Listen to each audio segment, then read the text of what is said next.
Hechos capítulo 17. Vamos a leer desde el versículo 16.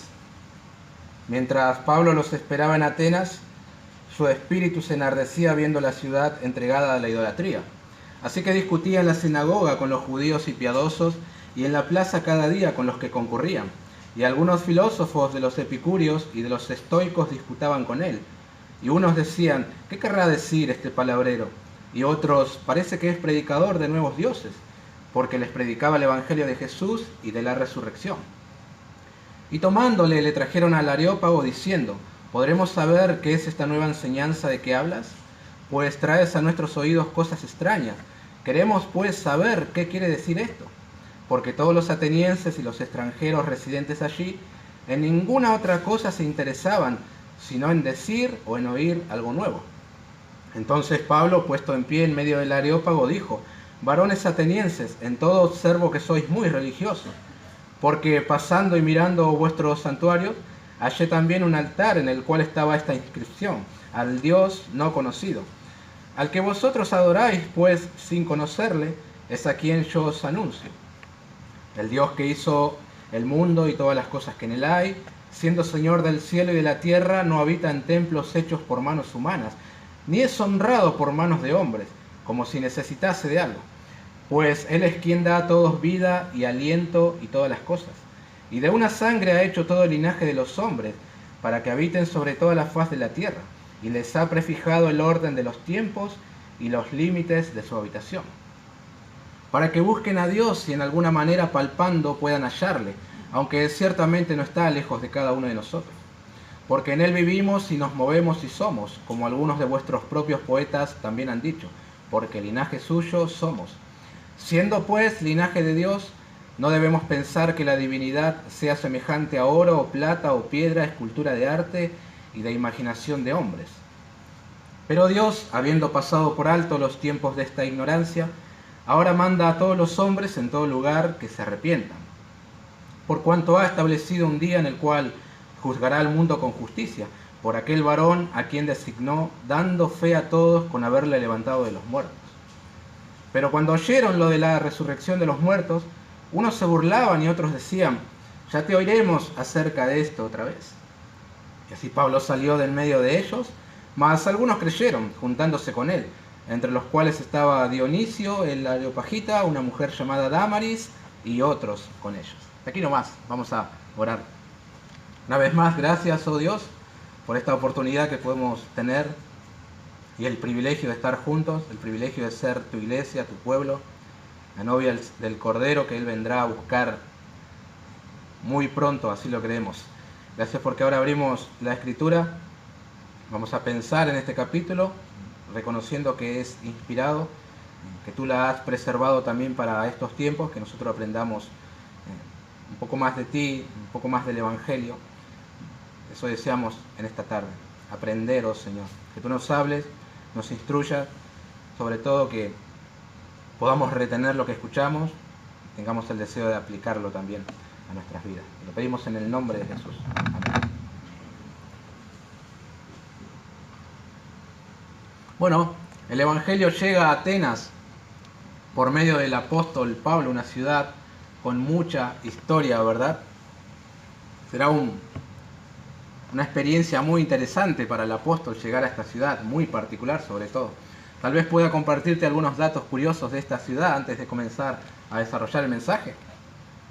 Primero, según la mitología griega, Poseidón y Atenas compitieron por ser el patrón de la ciudad, y ambos ofrecieron un regalo para ganarse el favor del pueblo y de los dioses. Atena ofreció un olivo, mientras que Poseidón regaló un manantial de agua salada. Tuvo más valor el olivo ofrecido por Atena, y por ese motivo la ciudad-estado recibe su nombre. Segundo, por increíble que pueda parecer, los Juegos Olímpicos antiguos nunca se disputaron en Atenas. Interesante, ¿no? La primera democracia nació en Atenas en el año 500 a.C. Era un sistema de democracia directa que consistía en que los ciudadanos votaban directamente acerca de las leyes. Cuarto, en los tiempos bíblicos del Nuevo Testamento, en la ciudad adoraban a 12 dioses principales y a innumerables dioses menores. Tanto así que el escritor pagano Petronio citó de manera sarcástica que era más fácil encontrar un dios en Atenas que un hombre. Quinto, en su apogeo, varios siglos antes de Cristo, había sido la ciudad más grande del mundo. Allí enseñaron Sócrates, su brillante alumno Platón y el alumno de Platón, Aristóteles, quizás el filósofo más grande e influyente de todos los tiempos. También lo hizo Epicuro, fundador del epicureísmo, y Zenón, fundador del estoicismo, dos filosofías dominantes en los días de Pablo. Una ciudad verdaderamente con mucha historia, ¿verdad?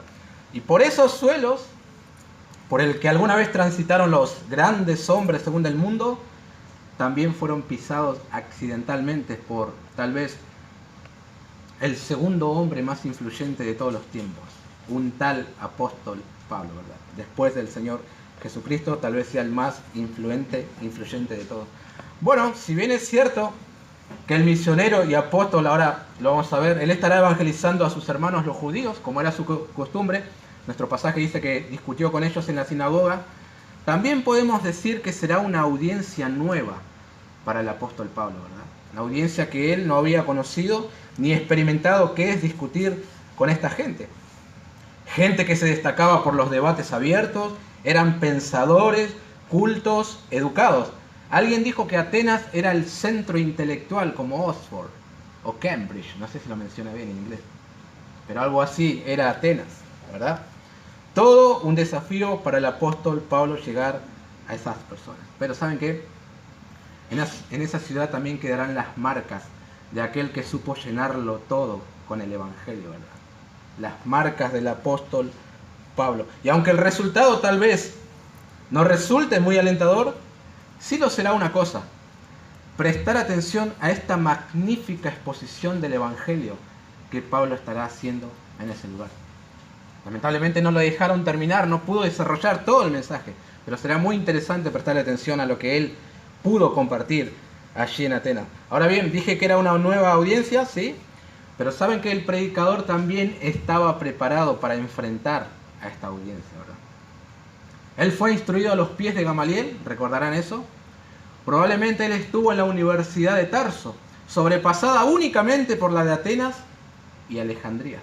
Así que Pablo, el apóstol mejor, está preparado para enfrentar a esta audiencia. Aquí veremos también la preparación intelectual del apóstol, cómo interactúa con los filósofos, aún citando a otros pensadores. Y es aquí que podemos aplicar sus conocidas palabras a los corintios: a todo me he hecho de todo, para que de todos modos salve a alguno. Y esto hago por causa del Evangelio, para hacerme copartícipe del 1 Corintios 9, 22 y 23. Entonces veamos en esta tarde, con la ayuda del Señor, Pablo en Atenas dando a conocer al Dios no conocido. En primer lugar, veamos, queridos hermanos, lo que impulsó al apóstol a predicar el Evangelio, el sentimiento que él tuvo. Leamos un poquito más para atrás, desde el versículo 17-13. Cuando los judíos de Tesalónica supieron que también en Berea era anunciada la palabra de Dios por Pablo, fueron allá y también alborotaron a las multitudes. Pero inmediatamente los hermanos enviaron a Pablo que fuese hacia el mar, y Silas y Timoteo se quedaron allí. Y los que se habían encargado de conducir a Pablo le llevaron a Atenas. Y habiendo recibido orden para Silas y Timoteo de que viniesen a él lo más pronto que pudiesen, salieron. Mientras Pablo los esperaba en Atenas, su espíritu se enardecía viendo la ciudad entregada a la idolatría. Hasta aquí nada más. ¿A quiénes esperaba el apóstol Pablo? Bueno, a sus compañeros de ministerio. Pablo, Timoteo, Silas habían quedado en Berea, no salieron con él, arribando hasta Atenas. Y el encargo de Pablo a sus compañeros fue que fueran a él lo más pronto posible para continuar con la misión. Ahora, por la lectura del versículo 16 y los anteriores que hemos leído, parece ser que el propósito de Pablo era esperar hasta que llegaran sus compañeros de ministerio para comenzar con la misión de evangelizar a Atenas. Recuerden que era un equipo misionero. Pero, viendo a la ciudad sumergida en el pecado de idolatría, fue impulsado inmediatamente a compartir el Evangelio. Como diciendo, no puedo esperar más. Literalmente leemos que su espíritu se enardecía. Al ver esa ciudad fue provocado a comunicar el Evangelio. Ya no podía esperar. Algo internamente lo estaba consumiendo. Y es muy interesante prestar atención al sentimiento que produjo esta ciudad y su gente en Pablo, ¿verdad? Una ira santa, una irritación. Estaba exasperado por ver esa ciudad, por ver los templos y por ver la conducta inmoral de esa gente practicando el pecado de la idolatría.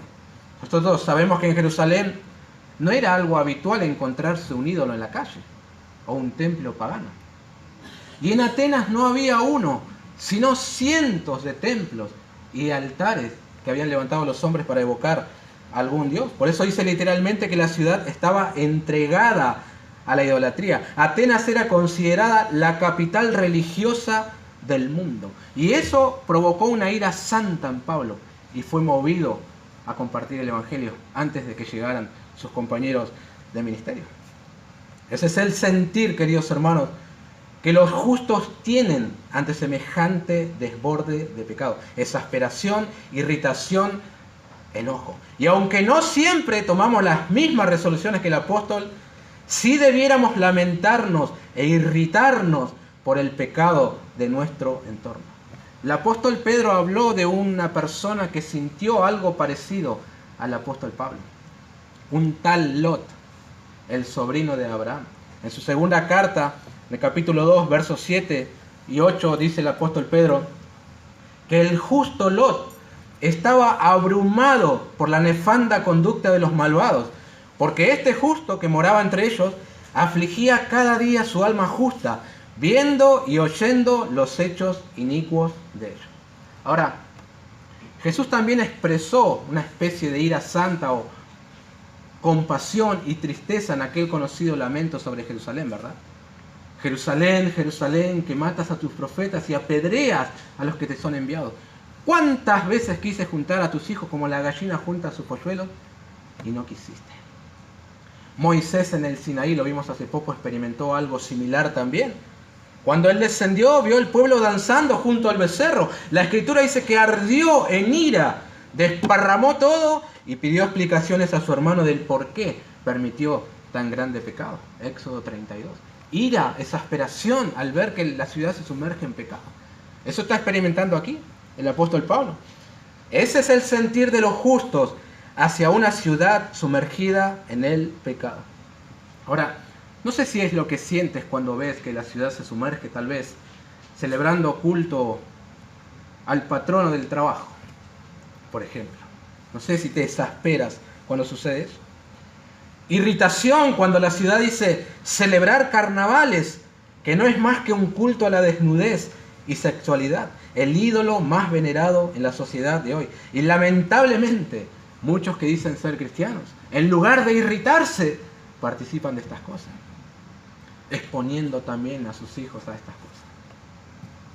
Lamentablemente. Nuestros espíritus debieran enardecerse y ser impulsados a actuar usando el arma que el Señor nos dio, el Evangelio. O por lo menos tener la conciencia de que es aquello que necesitan, ¿verdad? Ahora bien, algo interesante. Pablo canalizó ese sentimiento, esa emoción, esa irritación de una manera particular, actuando. Versículo 17. Así que discutía en la sinagoga con los judíos y piadosos, y en la plaza cada día con los que concurrían. No utilizó herramientas terrenales ni discursos emocionales. No fue a ellos con el fin de lograr una sociedad más justa, sino que siguiendo su costumbre, fue primeramente a los judíos y discutía con ellos en la sinagoga. Usando la Escritura para mostrarle que Jesús era el Mesías y que Él se había levantado de entre los muertos. Eso fue lo que hizo. Luego aprovechó el famoso ágora de Atenas para disputar con aquellos que concurrían a escuchar los debates y razonamientos filosóficos. Así que el lugar se prestaba lindo, ¿verdad?, para que el apóstol Pablo pueda exponer el Evangelio. ¿Qué mejor oportunidad que tener gente interesada en escuchar cosas nuevas? Esta era la oportunidad ideal para que Pablo pudiera desarrollar el Evangelio. Ahora, hay algo que me llama la atención aquí, y es el discernimiento de Pablo con respecto a la problemática principal de la ciudad. y la solución a esta, ¿verdad? Él no dijo, el problema es la democracia. Elegiste socialismo, aguántatela. El problema es que están siendo oprimidos por Roma. El problema es que los derechos de la clase obrera están siendo avasallados por la oligarquía. El gran problema de Atenas es que los jóvenes no tienen oportunidad de proyectarse. Nada de eso. El problema de la ciudad, el problema principal era el pecado. Eso es lo que vio Pablo. No conocen al Dios vivo y verdadero, y voy a aprovechar para hablarles de Jesús, que es lo único que puede transformar sus vidas. Pensaba en esto y me asombraba en la cosmovisión bíblica del apóstol. Él filtraba todas las cosas de la sociedad, la cultura, la educación, la política, la religión, con los lentes de la Escritura. Esa es una cosmovisión bíblica. Así debemos ver las cosas también nosotros. Ahora bien, en la actualidad, Atenas sigue siendo uno de los lugares más visitados por los turistas, ¿verdad? A pesar de que solamente quedan ruinas de lo que alguna vez fue. Ahora, imagínese ver esos imponentes templos con una arquitectura brillante que te deja boquiabierto. Es un buen momento para sacarse fotos y subirla a todas las redes sociales, ¿verdad? ¿Haríamos eso? Claro que sí. Sin embargo, eso ni siquiera cautivó la mirada del apóstol. ¿Saben por qué? Porque toda esa belleza no fue hecha para honrar a Dios, sino todo lo contrario, para deshonrarle con el pecado de idolatría. Por eso ni siquiera captó su atención eso. Se exasperó al ver eso. Antes que comenzara a sacarse selfies, el espíritu del misionero se enardecía. A él le interesaban más las almas perdidas que las bellas arquitecturas. Ese es el espíritu de un misionero, de un evangelista. Alguien que ve al mundo con los ojos del Señor. Alguien que sabe que es del mundo. Que está en el mundo, pero que no es del mundo, ¿verdad? Que el Señor impulse ese sentir en nuestros corazones y nos mueva al evangelismo. Bueno, en segundo lugar, corresponde ver, o mejor, que conozcamos un poco más a la audiencia de Pablo. ¿A quiénes les estará evangelizando en esta oportunidad? Versículo 18.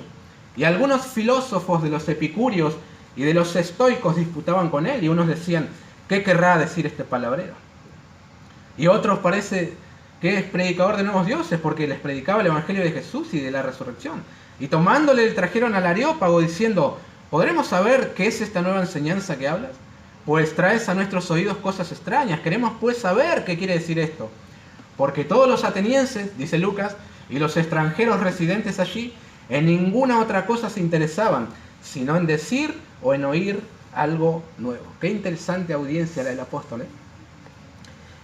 Una cosa digo, el predicador siempre se equipa, sabiendo que parte de su audiencia puede ser antagónica, distinta a lo que espera. Jesús había dicho que a los suyos, que si a él escucharon, también a ellos escucharían.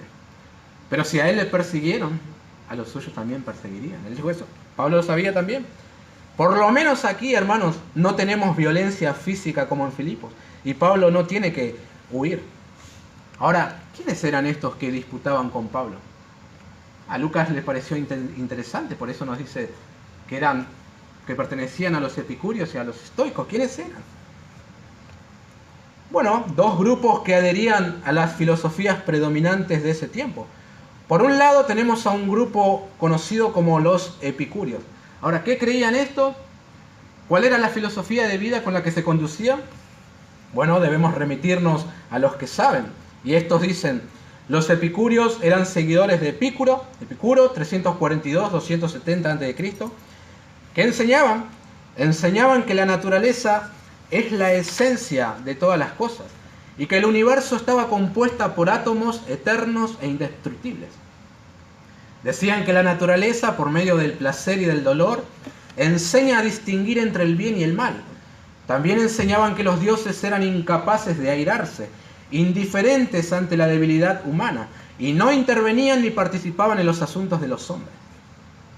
Cuando los epicúreos hablaban de placer, era equivalente a felicidad, por lo que en el tiempo buscaban toda suerte de experiencias sensuales, haciendo de esto la meta de su vida.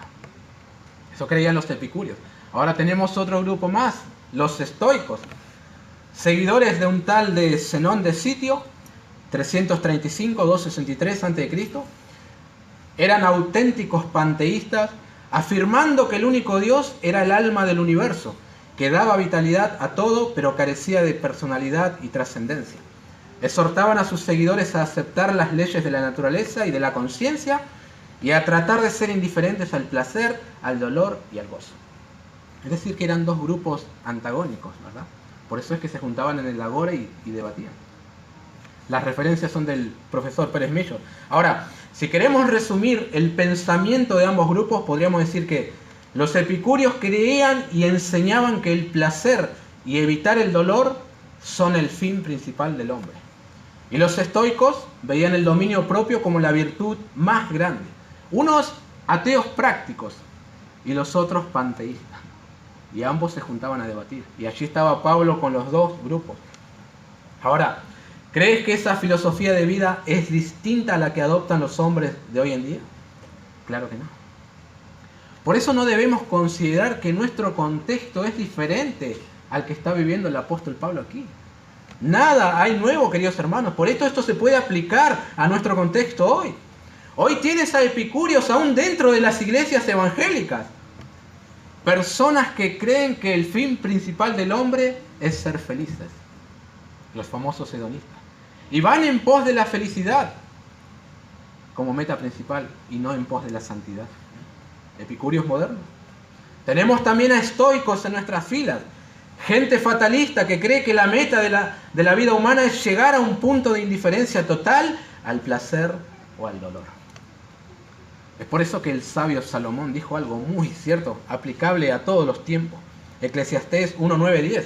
¿Qué es lo que fue? Lo mismo que será. ¿Qué es lo que ha sido hecho? Lo mismo que se hará, y nada hay nuevo debajo del sol. ¿Hay algo del que se puede decir, he aquí esto es nuevo? Ya fue en los siglos que nos han precedido. Nuestro contexto es semejante al que el apóstol Pablo está viviendo. Y estos hombres pensadores escucharon al apóstol Pablo hablar de Jesús y dijeron, ¿qué querrá decir este palabrero? Este charlatán. Está diciendo cosas nuevas.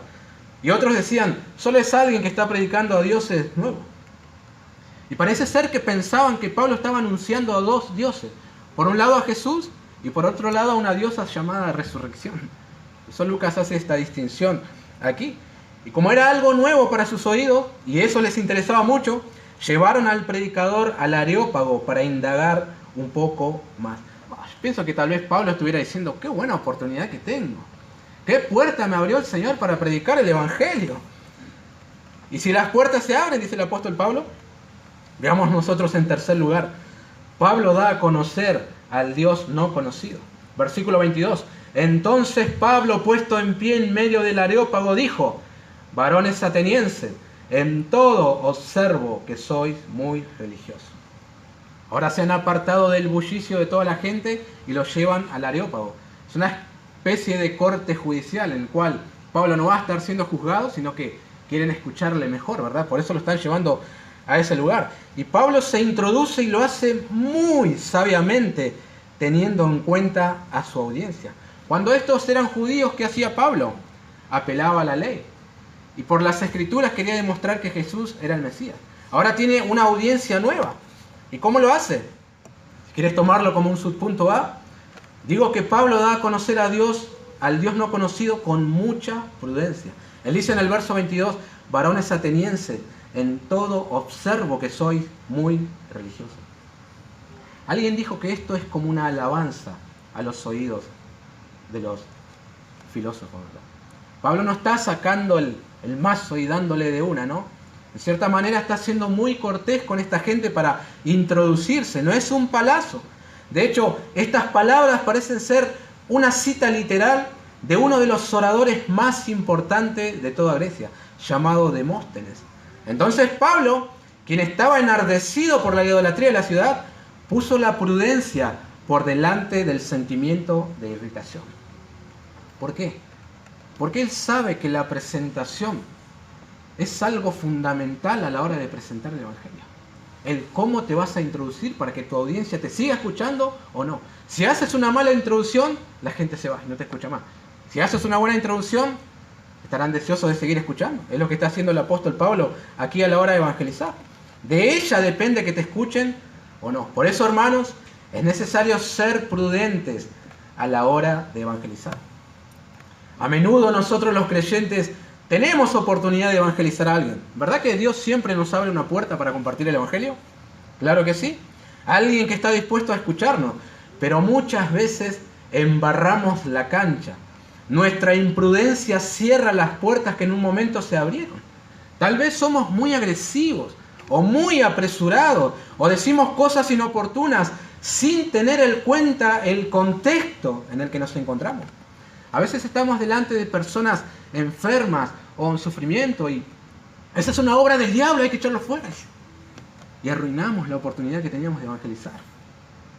Nosotros mismos cerramos la puerta. ¿Qué presentación es esa?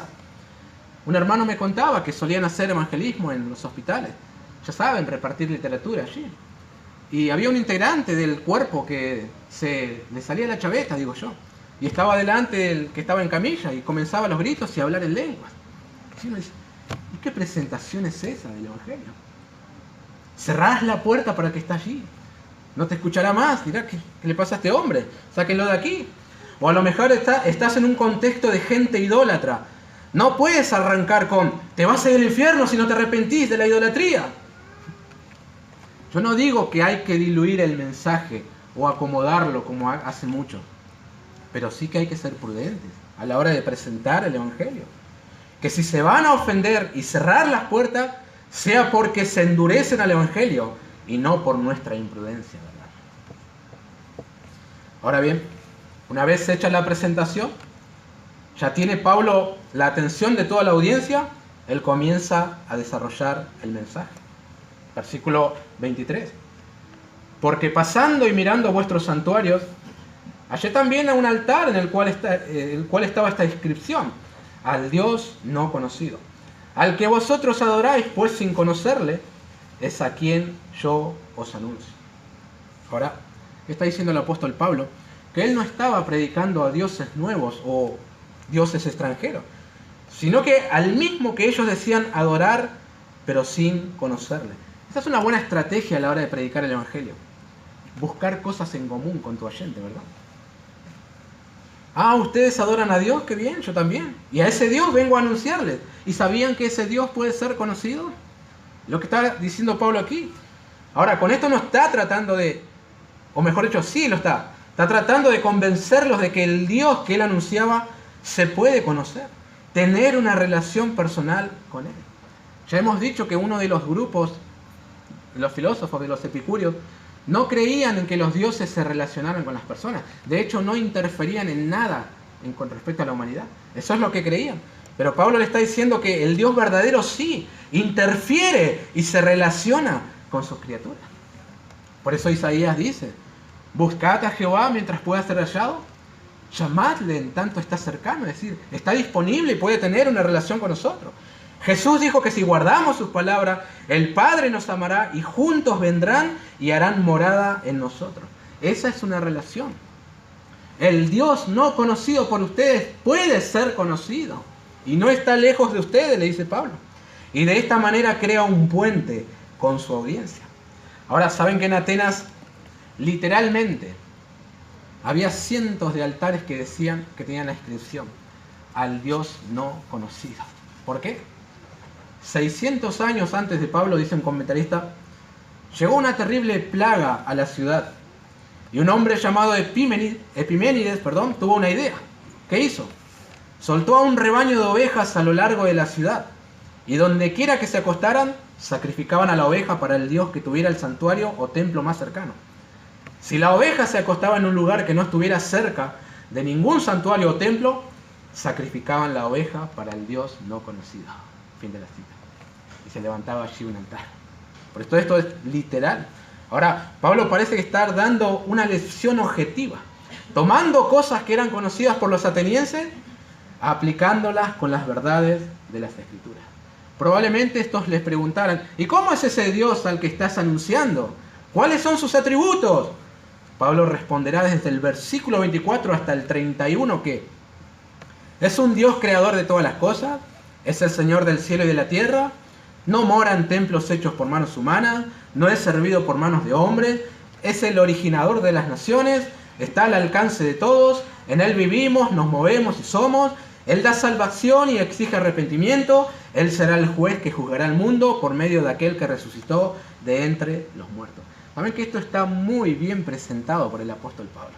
Un desarrollo magnífico. Y como dije, él hace un puente con su audiencia, no citando las escrituras de los judíos, pero sí diciendo cosas que son bíblicas. De hecho, Pablo hasta cita a poetas griegos, conocidos por su audiencia, pero no porque resultaran ser una especie de profetas, sino porque lo que dijeron armonizaban con la escritura. Por eso él está haciendo referencia de ellos. Por ejemplo, porque en él vivimos y nos movemos y somos, y también porque linaje suyo somos. Estas dos citas que Pablo usa son palabras de un poeta griego llamado Epiménides, un cretense, 600 años antes de Cristo. ¿Notan la prudencia de Pablo para introducir el Evangelio? Eso es usar de prudencia, queridos hermanos. Ahora, no deja de ser un mensaje duro y fuerte para los oídos del oyente, porque ciertamente echa por suelo muchas de las cosas que ellos creían. Y vale la pena prestarle atención a estas declaraciones absolutas. Por ejemplo, al decir que el Dios que él anuncia hizo el mundo y todas las cosas que en él hay, chocan contra la opinión de los epicúreos. ¿Por qué? Creían que la materia era eterna y que no había un ser creador. Pablo lo está confrontando. Está confrontando también la realidad pecaminosa de que los griegos tenían un templo para cada dios. Y Pablo dice que ese Dios no habita en templos hechos por manos.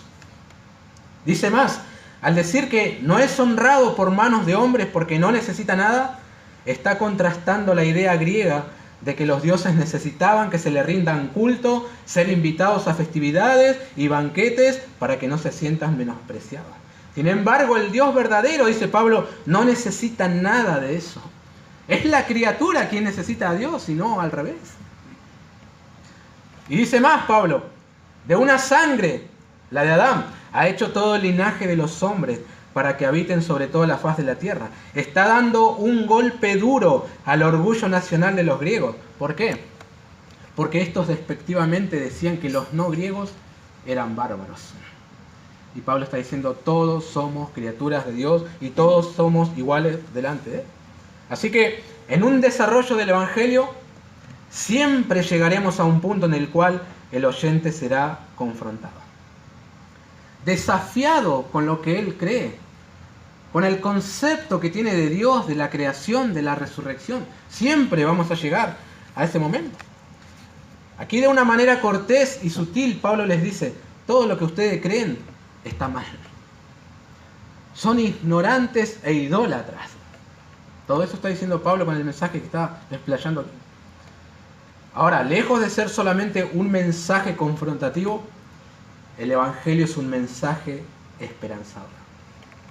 Porque en el versículo 27 Él les dijo que el Dios no conocido puede ser conocido, puede ser hallado. No está lejos de cada uno, que a través de la revelación natural, la conciencia y el mundo físico, Él se ha dado a conocer. De eso habla Romanos capítulo 1. Y si ellos respondían a esa revelación natural y general, entonces tendrían la revelación especial, la Escritura, el Evangelio. Lamentablemente no la pudieron tener, porque no dejaron que Pablo terminara el mensaje. Y la revelación especial se les escapó de las manos. No dejaron al predicador terminar su bella exposición. Pastor MacArthur dice, la revelación natural no es suficiente para salvar y solo sirve para atraer a los hombres a Dios. No hay salvación aparte de Jesucristo, porque no hay otro nombre bajo el cielo dado a los hombres en que podamos ser salvos. Si ellos respondían a la revelación natural y general, tendrían la revelación especial. Ahora bien, mientras Pablo seguía describiendo al Dios no conocido por los griegos, dice algo que vale la pena prestarle atención si nosotros queremos exponer el Evangelio correctamente. Algo que este Dios demanda y algo que Él hará. Está en los versículos 30 y 31. Algo fundamental al momento de evangelizar. ¿Qué es? Arrepentimiento y juicio. No pueden faltar en la exposición del Evangelio. Ya dijo quién es Dios, creador y Señor del cielo y la tierra. Ya dijo quiénes somos nosotros, linaje de Él, sus criaturas. Ya les mostró su ignorancia con respecto a Dios al tratar de reducirlo a oro, plata, piedra o escultura. En otras palabras, les dijo que son idólatras e ignorantes. Pero ahora apunta a la responsabilidad que la audiencia tiene ante tal revelación: arrepentirse. Pablo dice al Areópago: señores, el tiempo de la ignorancia se ha acabado. Dios ha pasado por alto mucho tiempo permitiendo que los hombres siguieran sus propios caminos. Pero ahora, por medio del Evangelio, manda a todos los hombres en todo lugar que se arrepientan, porque llegará un día en el cual Dios juzgará al mundo con justicia por aquel varón a quien designó: Jesucristo. ¿No creen que esta es la parte más difícil a la hora de evangelizar? Decirle a la gente que se tienen que arrepentir, que habrá un juicio. Porque yo creía que evangelizar era decirle a la gente que Dios es amor y que tiene preparado cosas buenas para ellos. ¿No es lo que está diciendo Pablo aquí? Pablo dice que Dios juzgará al mundo con justicia. El Salmo 7 dice que Dios es un juez justo y que está irado todos los días contra el impío. Hebreos 9 nos dice que está establecido que el hombre muere una vez y después de esto, el juicio también. Algo muy duro está diciendo el apóstol aquí. Dios juzgará al mundo con justicia. Ahora, esto es un imperativo. Dios manda a los hombres a que se arrepientan de sus pecados. Esto es un poderoso mensaje del apóstol Pablo. Si los hombres recibían tal mensaje y se arrepentían, probablemente tuviéramos un avivamiento semejante al de Pentecostés cuando Pedro dio su primer discurso, ¿verdad? Un avivamiento de verdad, no como los de hoy en día. Ahora, ¿saben algo? Todo esto que Pablo dijo solo fue la introducción al mensaje. Él quería llegar a un punto específico. Él quería llegar hasta Jesús y hablar de Él, de su vida, de sus obras, de su muerte y su resurrección. Pero no le dejaron. Versículo 32. Pero cuando oyeron lo de la resurrección de los muertos, unos se burlaban y otros decían: ya te oiremos acerca de esto otra vez. Y así Pablo salió del medio de ellos. Ahora, si bien es cierto que algunos filósofos creían en la inmortalidad del alma, ninguno de ellos creía en la resurrección. Por eso es que rechazaron rotundamente el mensaje de Pablo y dijeron: no te queremos escuchar más. Retírate, le habrán dicho. No le dejaron exponer. No le dejaron exponer las buenas noticias de que Dios el Padre envió a su Hijo Jesús a morir por los pecadores. No le dejaron explayarse más sobre el tema de la resurrección, que es la base fundamental de nuestra fe. No le dejaron hablar sobre la segunda venida de Jesús, sino que se burlaron. Y parece ser que fue tal la magnitud de la burla que el misionero entiende que tiene que salir del medio de ellos. ¿Saben que hay algo interesante aquí? Luego lo veremos la próxima vez si el Señor permite. Pero cuando Pablo está en Corinto, él también es rechazado. Sin embargo, el Señor le dijo que se quede y se quedó 1 año y medio. Pero aquí rechazaron el mensaje una vez y él se fue. Dios quitó esa gracia de los atenienses, ¿verdad? Esa gracia que tienen muchas personas, que escuchan el Evangelio y lo rechazan. Sin embargo, Dios le da otra oportunidad más de oír. ¡Qué impactante! Pero a estos atenienses no.